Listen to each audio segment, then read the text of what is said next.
Good evening. I would like to welcome you again to tonight's sixth educational webinar, sponsored by the Coalition Peace Initiative and co-sponsored by 11 other organizations, as we shown you on the previous slide. My name is Don Tao. I will serve as your host for tonight's program. Tonight's program is on Hong Kong and Xinjiang. As most of you know, we are organizing a series of 9 webinars to promote peace between the United States and China. This series of webinars all revolve around the 3 topics of Chinese American experience in the United States, modern Chinese history, and US-China relationship. The reason is because the most important question facing the world today is whether our world is moving toward peace or moving toward war. And the key to answering that question is the relationship between the United States and China. We hope that these educational webinars will help people understand that the current United States policy of demonizing China is not based on facts, but based on fabrications. And that such fabricated demonization of China is not good for Americans and also not good for the citizens of the world. Because you move the world toward war instead of peace.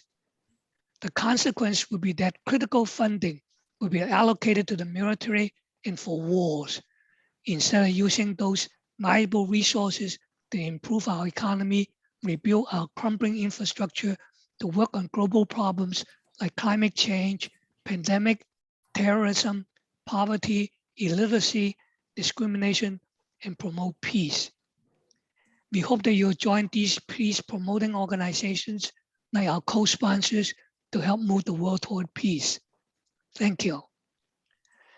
Now we're going to start tonight's program on the topic of Hong Kong and Xinjiang. Our moderator for tonight's program is Judge Lillian Sing. Lillian, the floor is yours. Thank you very much. First of all, I'd like to thank Don Tao for having the vision to establish the Coalition Peace Initiative. I'm supposed to introduce him, but before I do, introducing him, I want to thank him for tonight's program and for the other programs that this initiative has sponsored. He and his sister, May Tao Lam, who is always in the background, who's totally devoted to Don and this program. And they have spent an enormous amount of time and resources organizing and putting together these 9 Coalition Peace Initiative webinar programs. Thanks to them, we are a few more steps towards peace. Now, I want to give you a little background on Dr. Don Tao. Did you know that Dr. Don Tao has a PhD in theoretical physics? He is a theoretical physicist from UC Berkeley and did research in physics for almost a decade, including teaching physics to undergraduates and graduates at the University of Texas for over 2 years. In 1980, he changed fields and moved from academic to industry and worked at Bell Labs in the information industry as a system engineer. He retired in 2006 and has spent full time volunteering in nonprofit organization. There's a Chinese saying, 退而不休. He retired, but he never rested. His love for the community drove him to activism in social and political activities, actually way back in his college days. He continued to do that after he retired from his day job, and he's now the president of the New Jersey Alliance for Learning and Preserving the History of World War II. His projects include leading study groups to China and South Korea to learn about the history of World War II in Asia. He co-founded the nonprofit organization 10,000 Cries for Justice, which preserves in a digital website thousands of firsthand historic letters written by Chinese atrocity victims of Japan's Imperial Army during World War II. You know, there were hundreds of thousands of women and girls sexually enslaved by the Japanese Imperial Army from 1930s to 1945. And today, sadly, we only have 11 confirmed Chinese comfort women still alive. They have not found justice. Japan has not apologized. But Don Tao's program, 10,000 Cries for Justice, their voices will carry far, far into the future.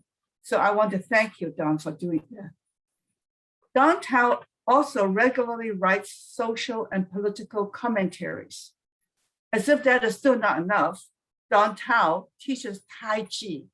I don't know where he finds all the energy, but maybe because of Tai Chi, he's able to do the yin and yang, peace and harmony, while he is so actively involved in all the things that he does. The next panelist that we have is the exciting and fabulous Judge Julie Tang, my very good friend and colleague. She and I co-founded the Comfort Women Justice Coalition and helped install the Comfort Women Memorial in San Francisco. Those of you who live in the Bay Area, please visit that memorial. Judge Tang's voice is especially important and unique on the Hong Kong subject, which she will be talking tonight. You see, Judge Tang was born and raised in Hong Kong. A lot of people thought she was Shanghainese, but she isn't. She is Hong Kongese. I am the Shanghainese, and people confuse us. But Judge Tang is a very proud Hong Kong girl. She came to the United States at age 18. She understands the fabric of Hong Kong society, its people, and its politics. Tonight, she will help us understand where Hong Kong is, what does democracy mean for the Hong Kong people, and what is the United States' role in all things that have been happening in Hong Kong. You know, it is really amazing how, in contrast to the January 6th attack on our capital, which is called a capital insurrection against the Constitution of the United States, and criminal charges are brought against uprising. And yet, the Hong Kong rioters are called peace organizers. And Speaker Nancy Pelosi characterized these Hong Kong rioters as beautiful sights to behold. We will hear from Judge Tang tonight how really beautiful those sights are and how does that affect the people of Hong Kong. We have a very exciting hour tonight. Each presenter will have 20 minutes. And I'm sorry, Judge Tang or Dr. Tao, I may have to cut you off if you exceed your 20 minutes. I will exercise my judicial power to overrule you when you speak over your time. We will start by showing Judge Tang's PowerPoint, and then we will hear Judge Tang give a scintillating presentation on Hong Kong, followed by Dr. Tao's extremely exciting presentation of Xinjiang, which I'm really dying to hear as well. I was in Xinjiang with Judge Tang many years ago, but the politics of today on Xinjiang is so different. So let's start with the PowerPoint that Judge Tang prepared for us tonight.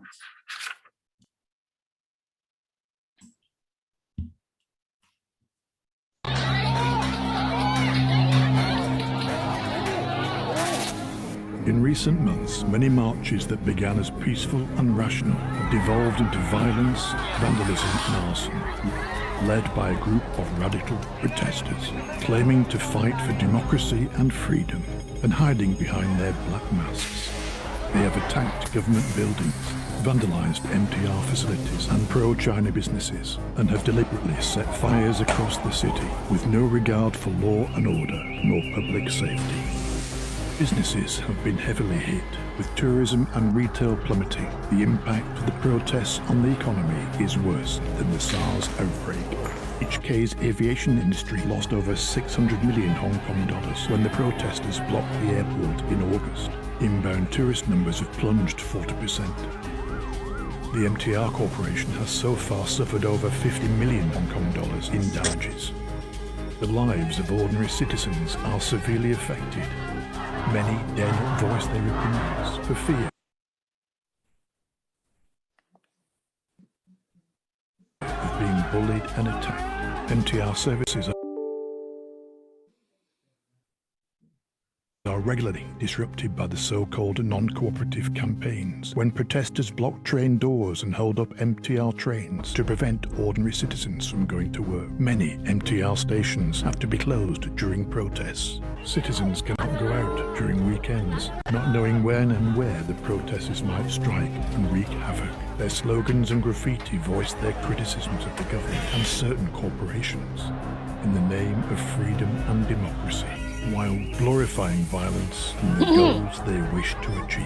Hong Kong may have its share of social problems, but are violence, vandalism and arson really the best ways to be heard or to achieve any political goals? Or do they put innocent civilians at risk and put people out of jobs, tarnishing Hong Kong's international reputation as a safe and prosperous city? One of the 5 demands is to retract calling the protests riots. But how can they demand this while committing assault, arson, vandalism, and causing so much suffering, destruction, and disruption? The protesters first wanted the extradition bill to be withdrawn. The government agreed. Now protesters want all other demands to be met, or they will bring Hong Kong down. Democracy requires the rule of law and political compromise. Over 750 students under 18 are arrested. The people behind are turning our students into child soldiers. We need society to return to peace. We need to save our children. Stop black terror. Reason, not hate. So much. This is what Lillian was saying about Nancy Pelosi's quote. What a beautiful view that we have from Hong Kong. That was such an insult and so condescending. Hong Kong is a small island with a peninsula connected to China, but it has been microscopically under the world's attention in the last 2 years.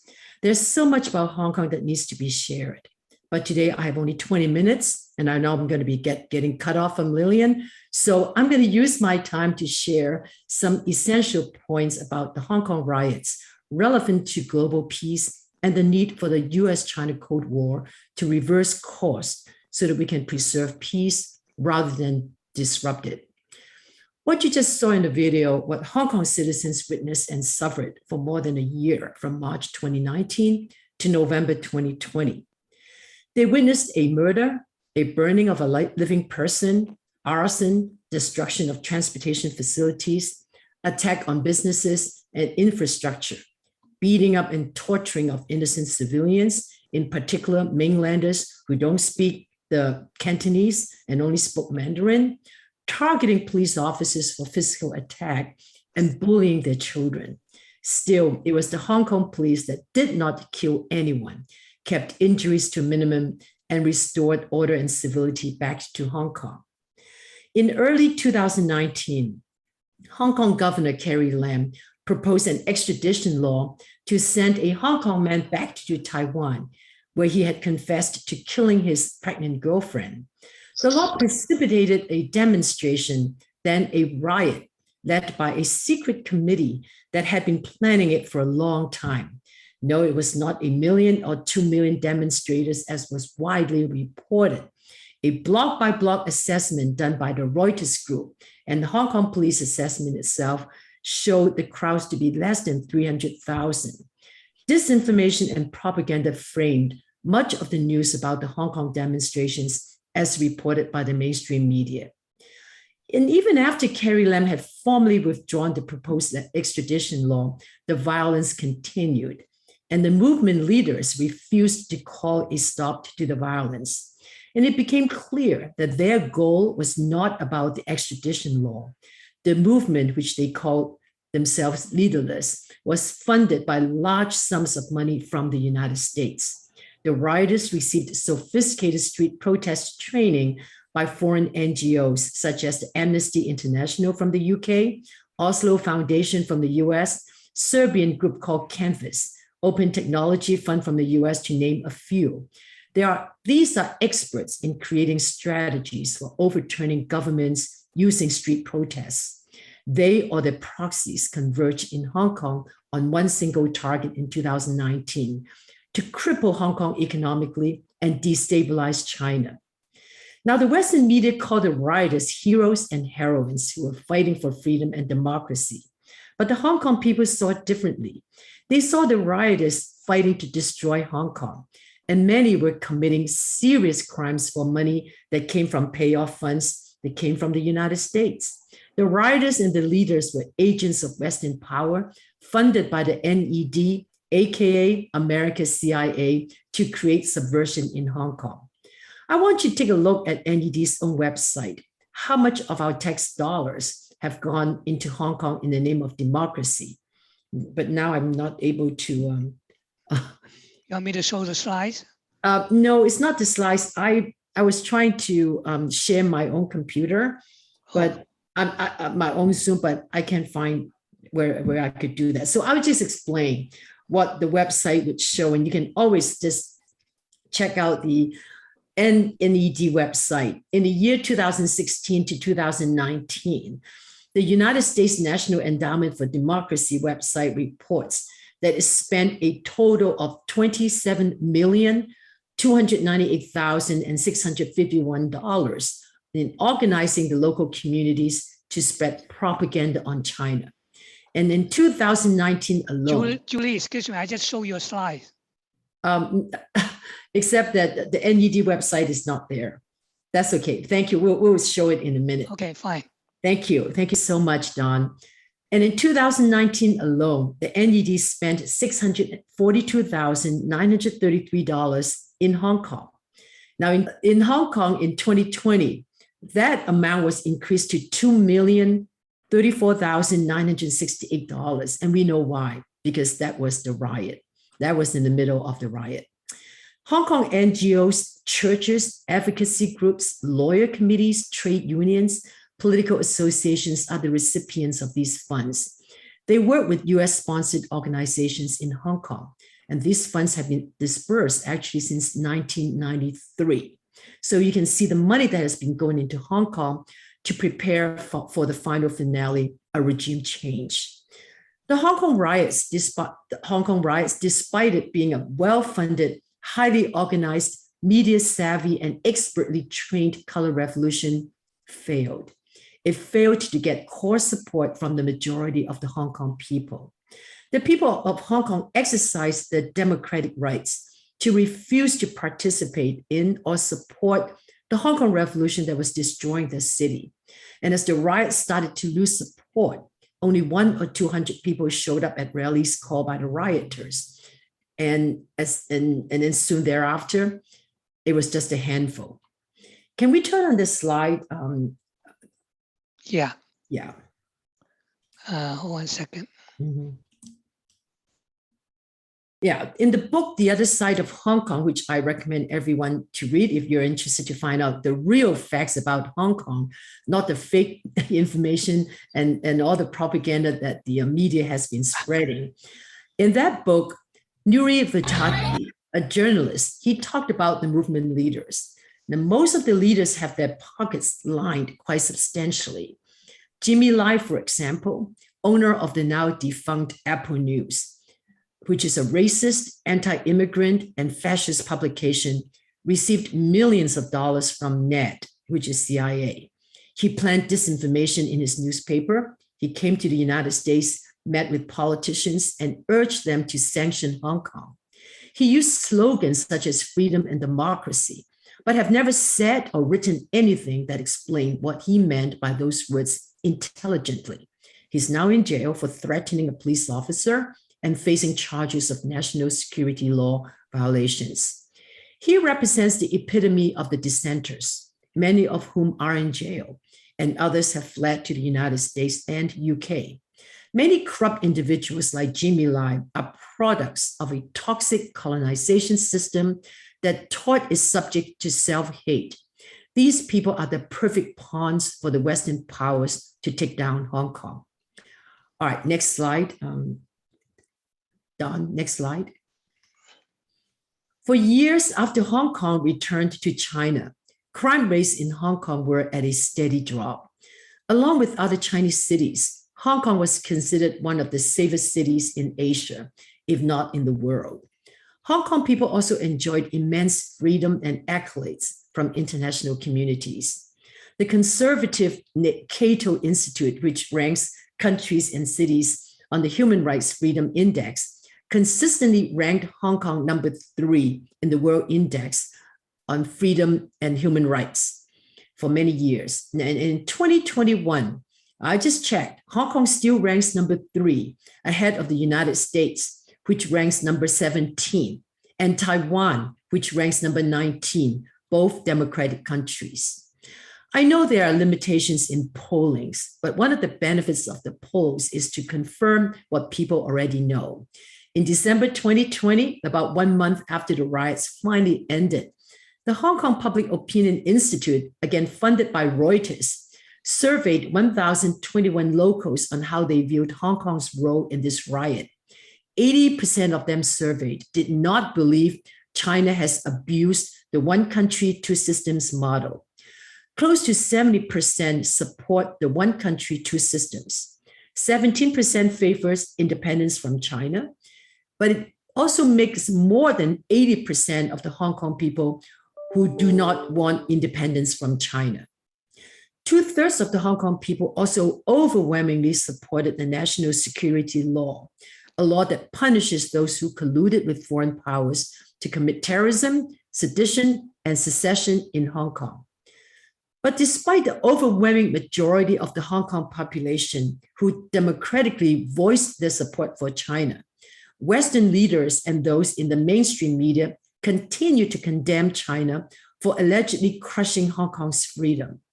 A top Hong Kong law enforcement personnel recently warned Hong Kong people that there are a lot of underground currents that will continue to create problems in Hong Kong, and monies are still flowing in from the United States, but they have found ways to come in.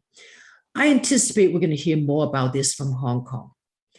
In summary, we have lost a lot of global goodwill due to the Cold War.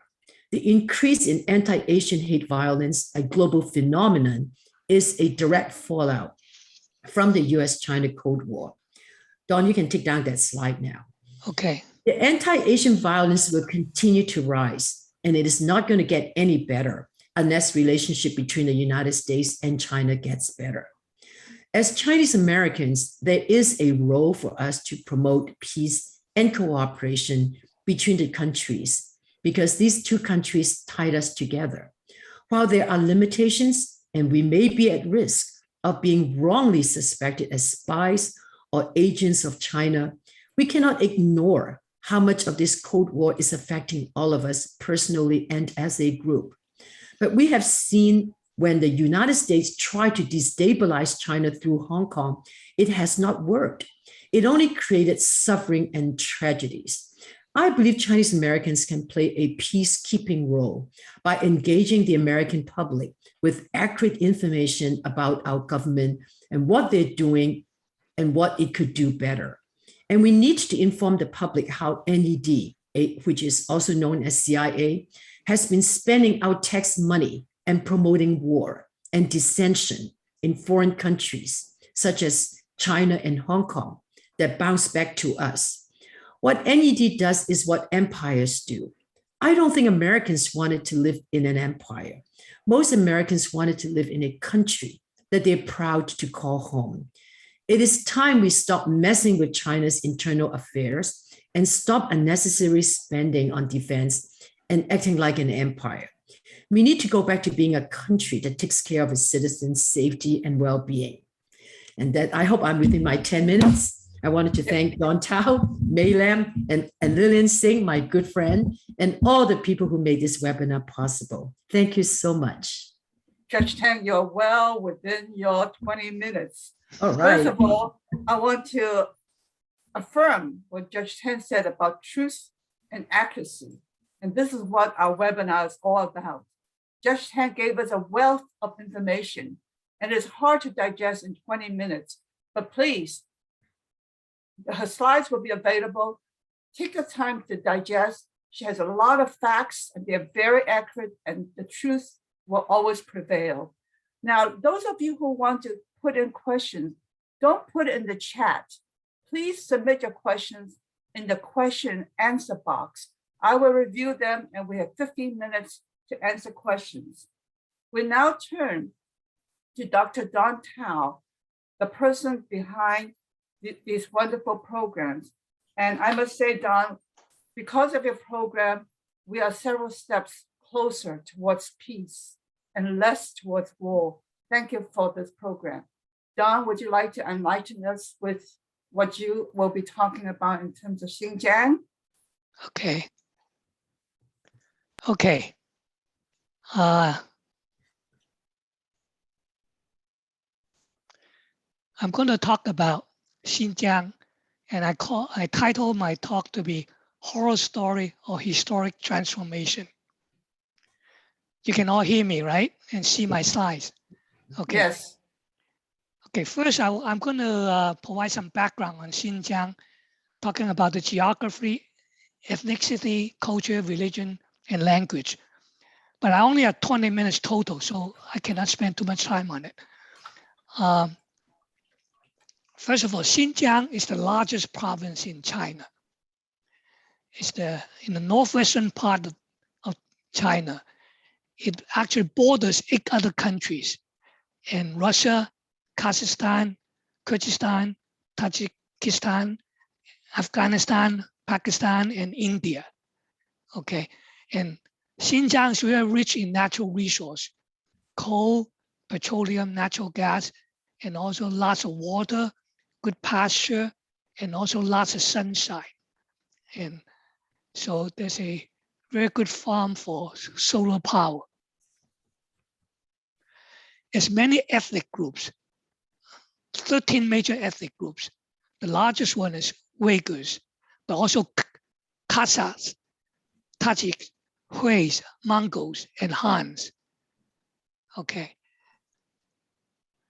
And they are mostly Muslims, but also a lot of Buddhists, especially in the northern part of Xinjiang. As a matter of fact, the northern part of Xinjiang is very close to Inner Mongolia. There's a lot of Buddhists. The southern part of Xinjiang is a lot of Muslims. Uyghur, the largest minority in Xinjiang, speaks a Turkish language. It shares a high degree of mutual intelligibility with Turkish.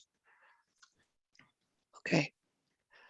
And because there's so many ethnic groups, so many different cultures, so many different religions, so many languages, so there are conflicts in Xinjiang. And part of the conflict also has led to terrorism. I'll talk more about that later. In my 20-minute talk, I will not have time to discuss a lot of things. I'll only discuss on 4 topics. Is there a genocide occurring in Xinjiang? Have thousands of Muslim mosques been destroyed or removed? Terrorist activity in Xinjiang? Actually, I correct myself, I talk about 5 topics. Have millions of Uyghurs been put in internment camps? Are hundreds of thousands of Uyghurs forced laborers? So first, I'm going to talk about the most important topic is that genocide occurring in Xinjiang. Okay. First of all, this accusation comes from writings of Adrian Sing, who's from the Jamestown Foundation in Washington, D.C. China is engaged in severe human rights violations that meet the criteria for genocide as defined by the United Nations. So let's look at the statistics. So I'm going to show you the statistic that is presented in Adrian Sing's document. Okay, this is using his data in his document. He shows the following populations in 2005 and also 2015. So in 2005, the Uyghurs, the population increased from 9.2 million to 11.1 million, or 21% increase. In the same year, 2005, for the Hans, from 2005 to 2015, in that 10-year period, the Hans increased from 7.9 million to 8.5 million, or 8% increase, versus the 21% increase for the Uyghurs. Now we look at more recent data from 2010 to 2018. Then using Adrian Sing's data, the Uyghurs increased from 10.1 million to 11.5 million, or 14% increase in that 8-year period. For the Hans, it actually decreased from 8.2 million to 7.8 million, or 5% decrease. So what do these data show? This is data from Adrian Sing's presentation, his document. The data shows that the population increase of the Uyghurs has been greater than that of the Hans from 2005 to 2015, and also from 2005 to 2018. And during the last few years, the population of the Hans has actually decreased. So the data do not show that genocide is taking place. This is data in Adrian Sing's own document. That's why it's very easy to disprove a lot of these accusations. It makes me wonder, how come these accusations, fabricated accusations, cannot be disproved? How come so many people keep on repeating it and spread it? The only justification, the only reason I can explain is that the government is purposely behind this. Not only that they are purposely spreading these rumors, sometimes they are actually helping to generate the rumors. So that's the first topic. Now the second topic, have thousands of Muslim mosques been destroyed? As a matter of fact, it's claimed that 5,000 Muslim mosques, about 20% or 25% of Muslim mosques have been destroyed or removed in Xinjiang. This is a very serious accusation, but can be easily disproved because millions of people visit Xinjiang each year. Actually, Xinjiang has so many visitors as every year. A lot of them are foreigners. As a matter of fact, Xinjiang in 1 year has something like 150 million visitors. Of course, most are domestic Chinese visitors, but a lot of them are also foreigners. Foreign visitors have all refuted this fabricated accusation. I'm just going to show you a few short videos on this issue. Okay, I'm going to show you 3 videos. The first one is from Jerry Gray, who's a British-born Australian who has bicycled all over China, including Xinjiang. He's visited Xinjiang 5 times. The most recent one was, I believe, either in 2021 or 2020. Okay, and I just quote some remarks that he made in this video. You see it. One of his remarks referring to the often heard accusation that practice of Islam is totally wiped out. And this is his comment. That's totally untrue. Another comment he made, every place you go to has a mosque or 2 or 3. Another remark he made, I've been a police officer for 10 years.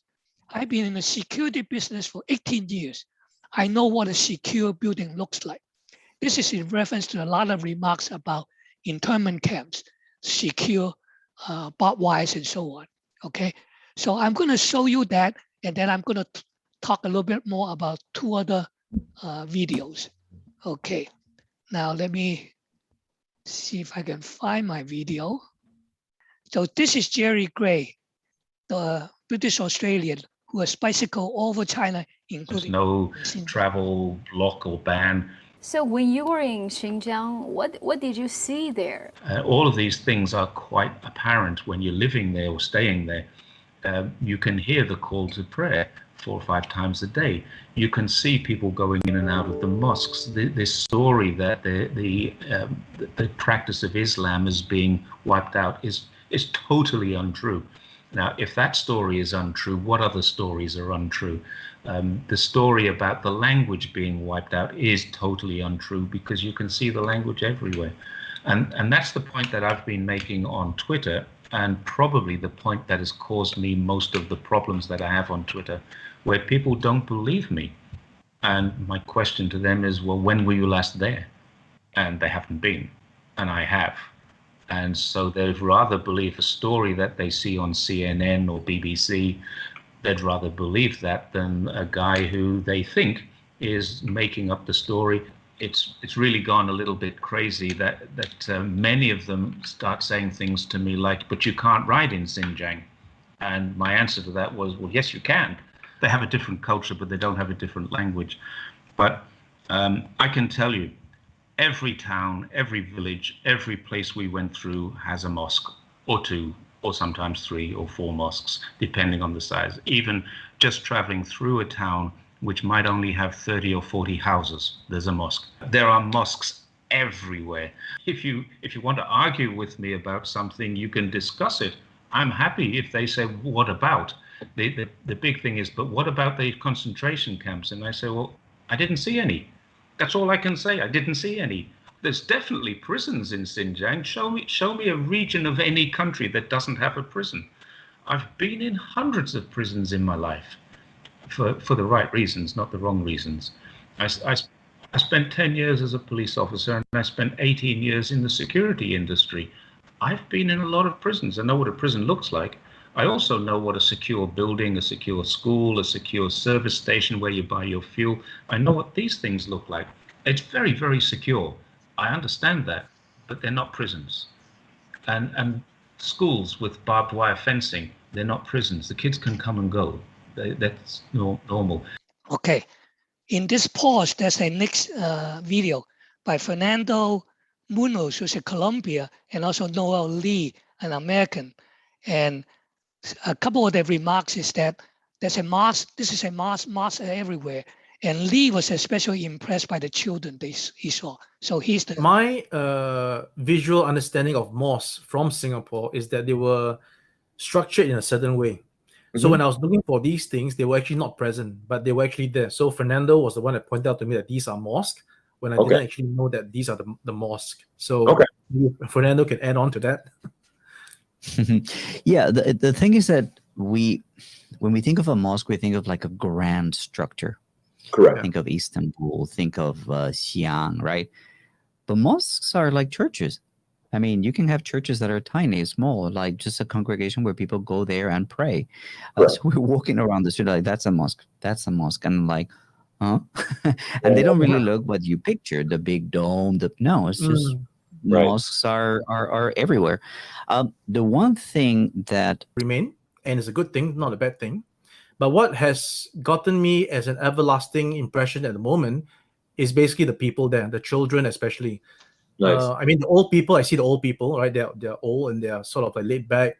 Some are playing instruments. They like to, I mean, the culture is there. You can see the culture. The fact that they're playing traditional cultural instruments shows you that there's a culture that's still there. It's not missing.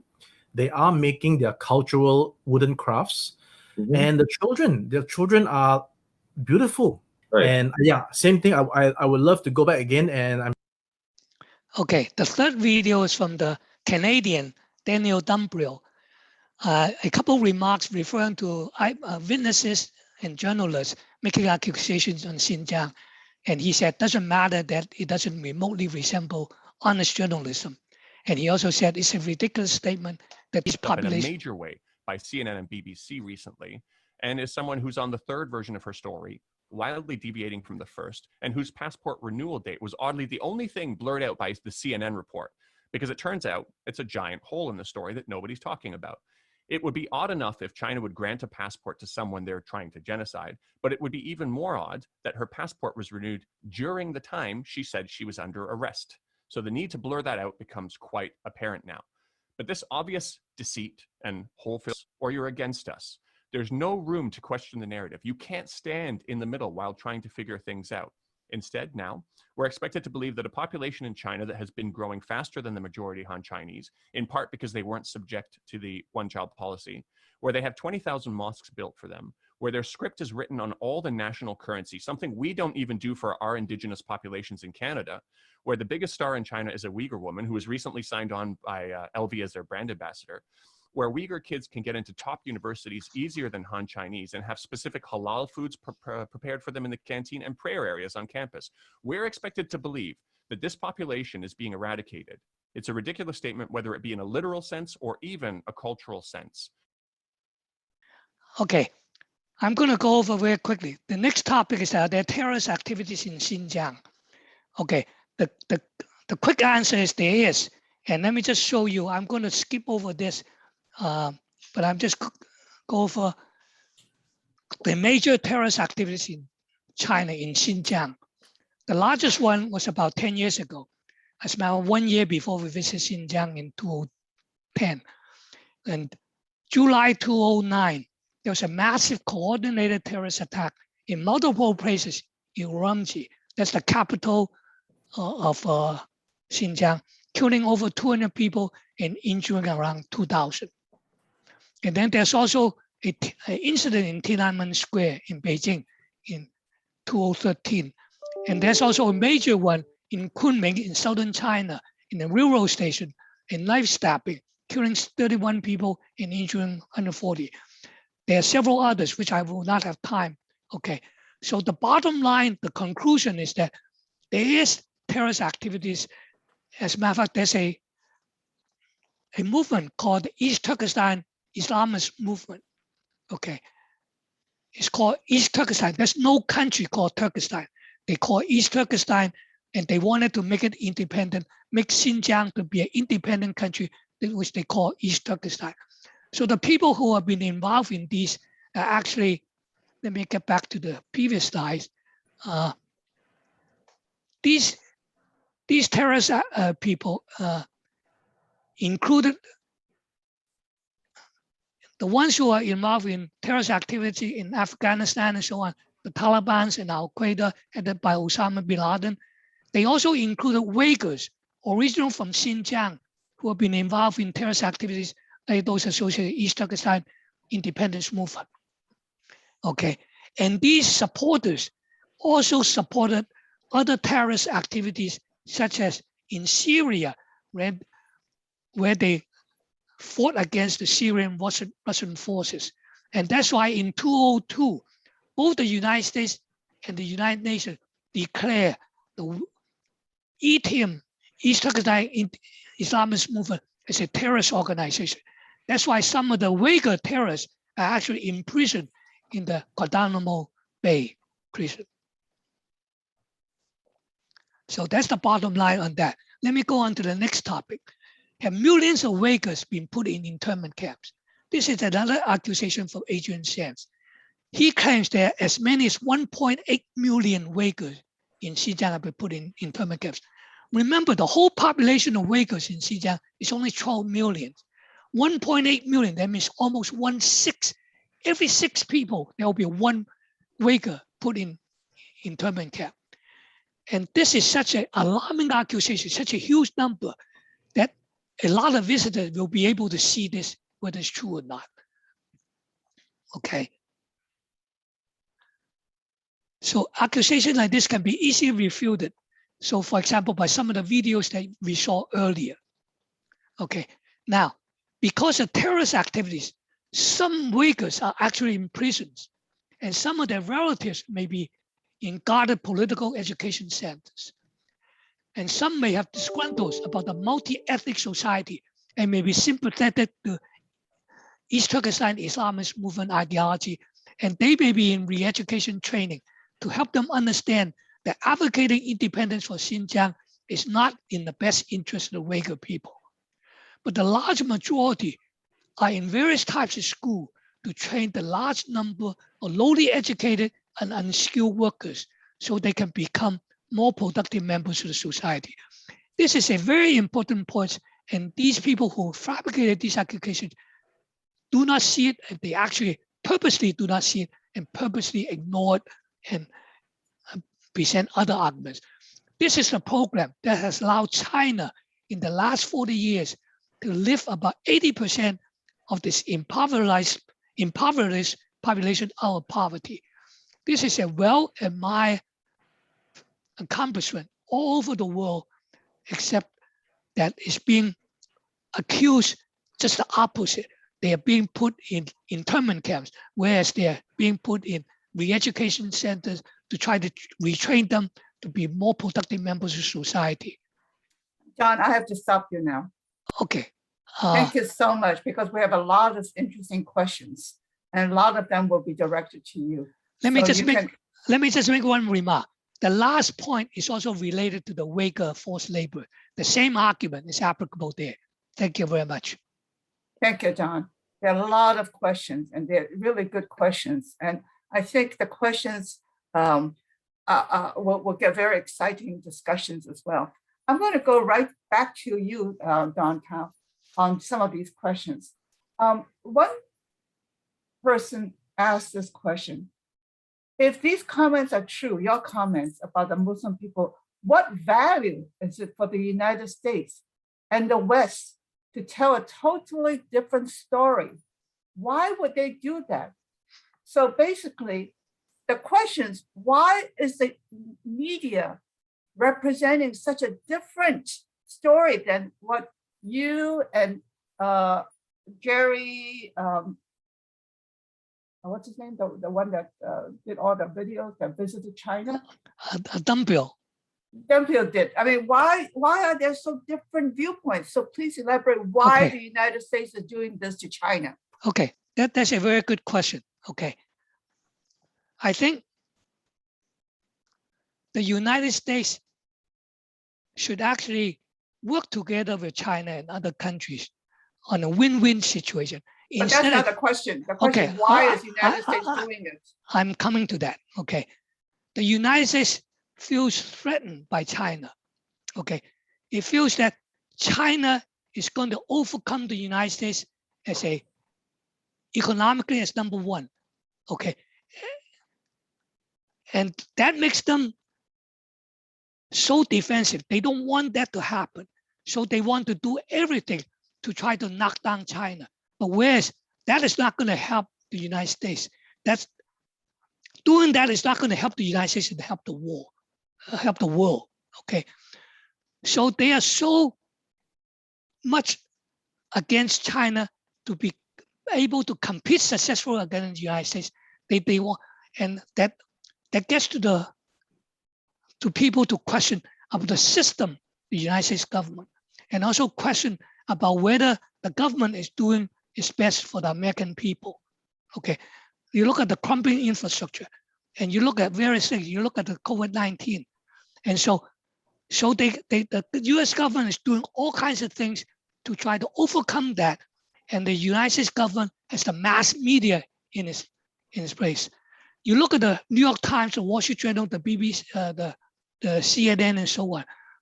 They don't go against the government. Okay, so that's why the government wants it to happen, and the government in control of the mass media, and they can make the mass media to occur. So all these accusations are from people who have not visited China, visited Xinjiang. Thank you, Don. I think your answer is really a very broad answer, but it encompasses so much. United States is threatened by China's rise. And that includes why United States is treating the Hong Kong riot the way it's treating it, Xinjiang situation. And it's a really complex issue. We have a person who signed herself as anonymous, who raised a lot of these issues. And I like to reach out to the anonymous participant and say, please visit the links and have an open mind about what is happening. I know it's very emotional. I know some people from Hong Kong really believe China is not the right place and don't want to go to China. That's okay too. But there's the other side that is raised by Judge Tang and it's raised by Don Tao, and it's the purpose of pointing out truth and accuracy that's different from what the mass media is offering. It's very important to see things that are not being presented by mass media. Mass media is very biased in very many ways.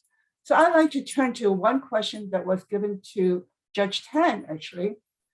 The question is, now that Hong Kong has successfully pushed back on the 2019 riots, what do the Hong Kong government and China need to do to incorporate Hong Kong into China as one country?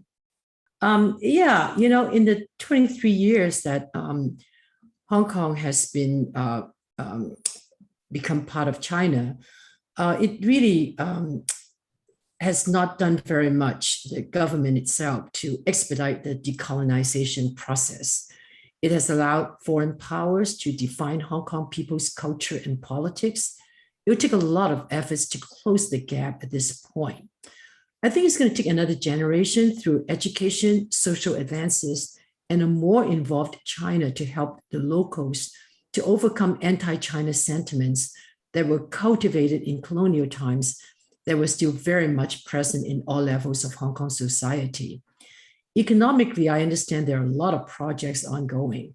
The most prominent one is the Greater Bay Area, where the major cities in the Guangdong province plus Hong Kong and Macau will form a hub for collaboration on all areas of development with the emphasis on high-tech development.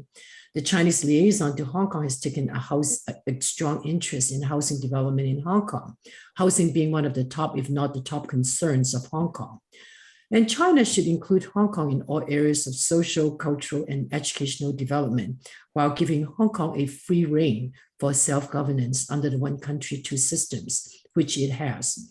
The fact that Hong Kong is a part of China must be reinforced, not just in ceremonial events, marches, but the history must be studied in school textbooks, university courses. And it's going to take a lot of hard work, but nothing should be taken for granted.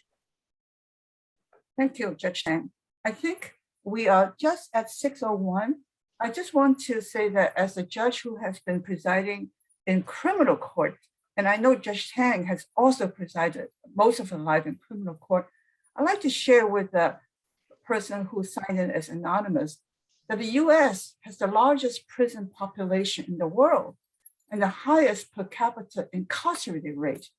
Does that mean we're committing genocide on the prison population, which is mostly African Americans? No, we're not committing genocide. And Xinjiang is not committing, China is not committing genocide. But we need to keep an open mind, keep ourselves informed, and hopefully we will all work towards peace and not war. Lastly, as a person who was born in Shanghai, but also raised in Hong Kong, a little bit of my life, I also have relatives in Hong Kong, and most of my family members in Hong Kong are not really political. They just want a peaceful place to live. Hong Kong is a business place. Business thrives when there's peace. And Hong Kong government has to do whatever it has to do to make sure the rioters are punished, the law and order is established, and you do not get away with committing such crimes as the rioters did that Judge Tang was talking about. So with that, I'd like to conclude and thank everybody for participating in today's excellent webinar, and thank Judge Tang, and again, Dr. Tao, for not only doing this seminar, but all the other 8. He's the only faithful lawyer one that stayed with all 9 webinars. Thank you so much. Have a good evening. Bye-bye. Okay, thank you. Thank you, Lillian. Before everybody goes, I also want to thank Lillian and Julie for the participation and the audience. I also want to show you what comes next, okay? So next week, we're gonna begin 2 seminars, webinars by George Koo, who will talk about US-China relations, okay? I hope you'll come back. He's very knowledgeable about US-China. He's gonna talk about US-China relationship from the 19th century, the 20th century, and the 21st century. And then the last week will be a webinar by Sheila Zhao. She will talk about China is not US enemy. And then I just want to say that all the replays of the previous webinars have been sent to all the registrants, and they are also posted in the Coalition Peace Initiative website. And I think that website has been shared in the chat box tonight. Okay. Don, lastly, there was a commentator who said, why don't you send a link to our congressmen? Our links are so good, we should really send them to all the representatives of our country. So that was one person that suggested that in the question answer box. Okay, good suggestion. By the way, in my talk today, if you go to the last slide has the references to various documents. So you can go there to find the various references if you want. Okay. Okay, thank you very much. Thank you. And hope to see you next week. Bye. Bye-bye. Bye.